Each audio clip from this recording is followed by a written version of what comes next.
How we doing out there, Big Orange Nation, on this Thursday afternoon? Transfer portal season, it's hot and hectic. It is the wild, wild west.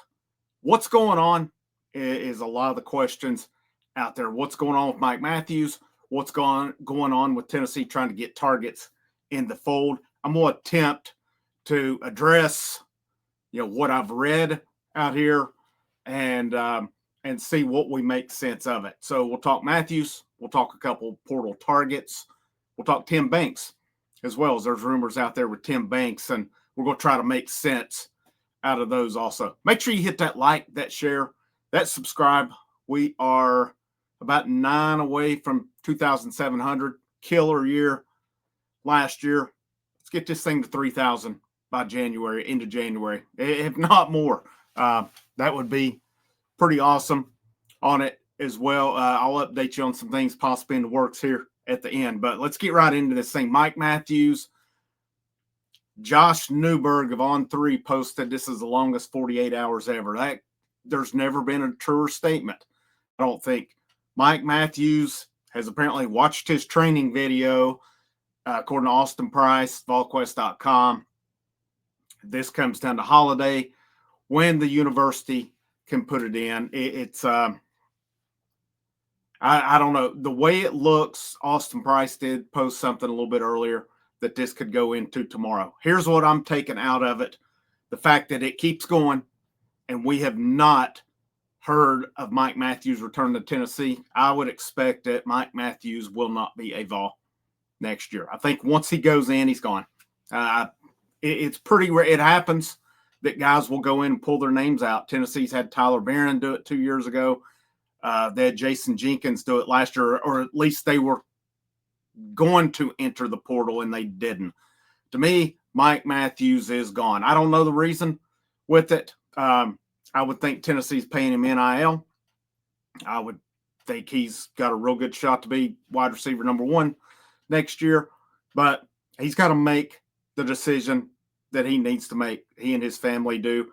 I don't think it helped that he didn't play a lot this year. I'm not one that's going to sit here and blame Kelsey Pope or whomever. I think the whole issue is much more broad than just the receivers getting open. Sure, yeah, at times, maybe they had trouble getting open, but, people who's been at games have said there were wide receivers running open and not seeing at times. I think it's a whole scheme. It goes much more broad and much deeper than just one position. I think that's a fact. I don't think that's an opinion, because there's been such a mass exodus at wide receiver. People are freaking out, wanting to blame Kelsey Pope, throw him under the bus. Yet we forget, when you had a quarterback who they fully trusted, free reign, and Hendon Hooker, this wide receiver unit looked pretty good. They looked really good 2 years ago.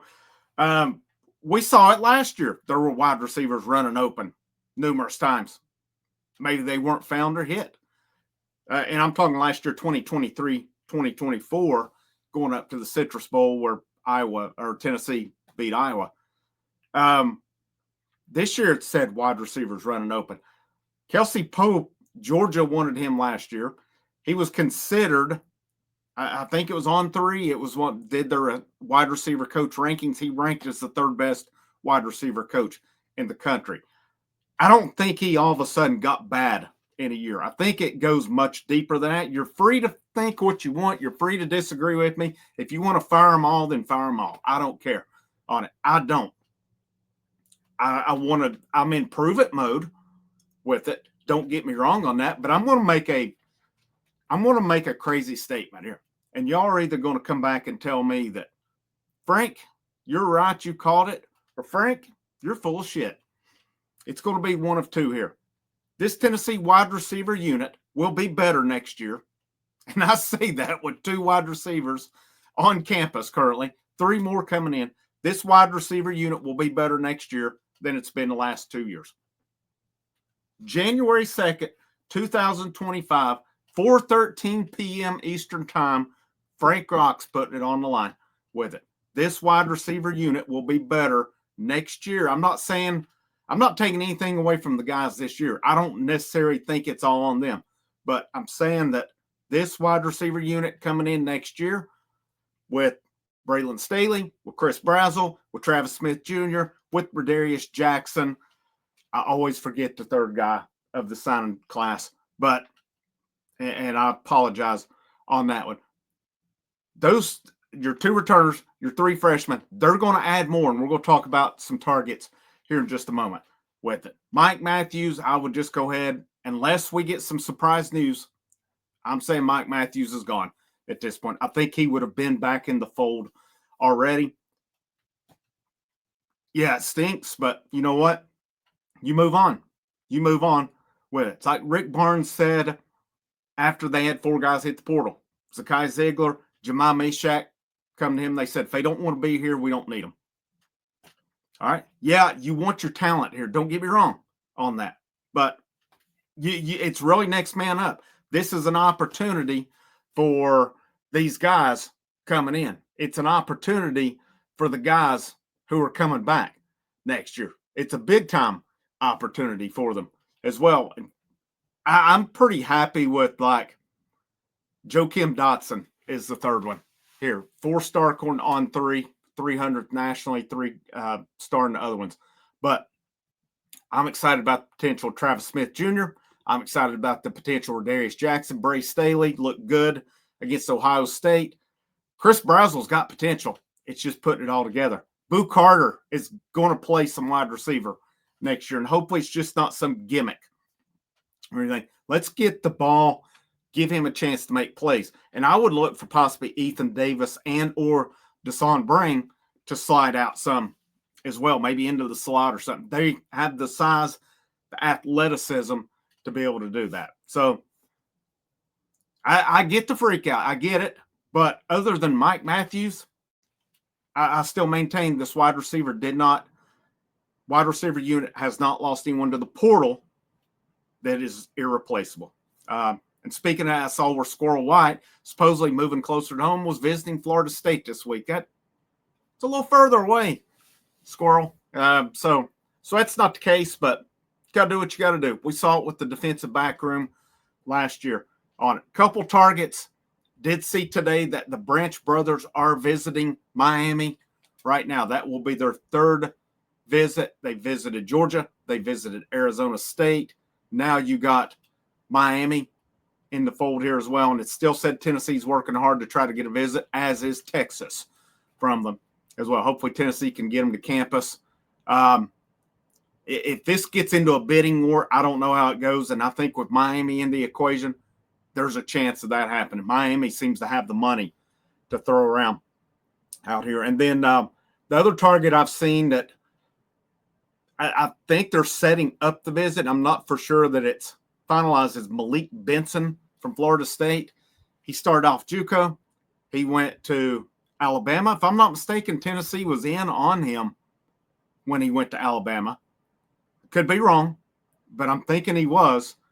Then he transferred to Florida State. Now with this ruling where Pavia, got the JUCO eligibility back, it's benefited with Miles Kitselman. Malik Benson now gets another year, and he has hit the transfer portal. He will be in for Tennessee to visit as well. He is known as a guy with some speed, a guy with, let's see here. On3 had an update on him here just a few hours ago. He's going to visit Oregon. This is Pete Nakos On3. And then reports he'll travel to Oregon this weekend, and then he will visit Tennessee as well. So he's 6'1", 195. He is known as a speed burner. It says caught 25 passes for 311 and 1 touchdown. Now, that doesn't really stand out, but he played for a 2-10 Florida State who had abysmal quarterback play this year. What can he do in an offense?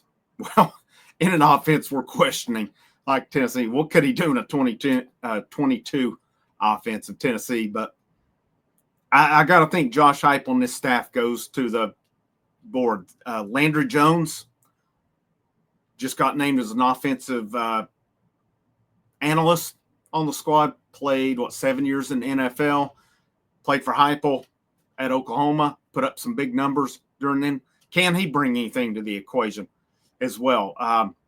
But that's a couple names to look at. I know there was Noah Thomas from Texas A&M, and did not see Tennessee mentioned with him, and people were wondering. But you got to keep in mind, too, Oregon was just put out yesterday. Of course, Arizona State, Boise State, and either Georgia or Notre Dame is going to the house today. Who could possibly enter from those teams that Tennessee could get in on as well? From what I've seen, according to Austin Price, VolQuest.com, Tennessee does not have any visits lined up yet, but they are working on some as well. And so we'll see where this goes as far as it goes. What I think is pretty much a foregone conclusion is Tennessee is going to be down to 2 wide receivers. Actually, Smith Jr. and Rodarius Jackson are on campus. So theoretically, they will have 4 wide receivers on scholarship on campus right now. That's where we're at. There's, other rumors of guys visiting a defensive line target from Washington State. I don't have it pulled up right now. You got to think Tennessee's going to go try to get defensive line help for depth. And I did see Nico put out a text, if you're an offensive line dog, come to Tennessee. So, they already have Wendell Moy Jr. in the fold. Are they going to try to add another interior offensive lineman? If a tackle fit comes up, could they try to add there? To me, I think the best case is you let Lance Hurd develop, and David Sanders Jr. You got to throw him into the fold from day number 1 and let him start.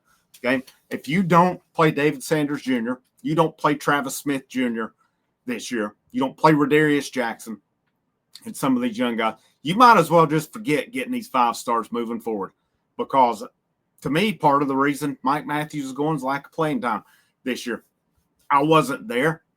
I don't know if it was warranted or not, but I mean, the defensive staff has shown a knack for playing younger guys on this team.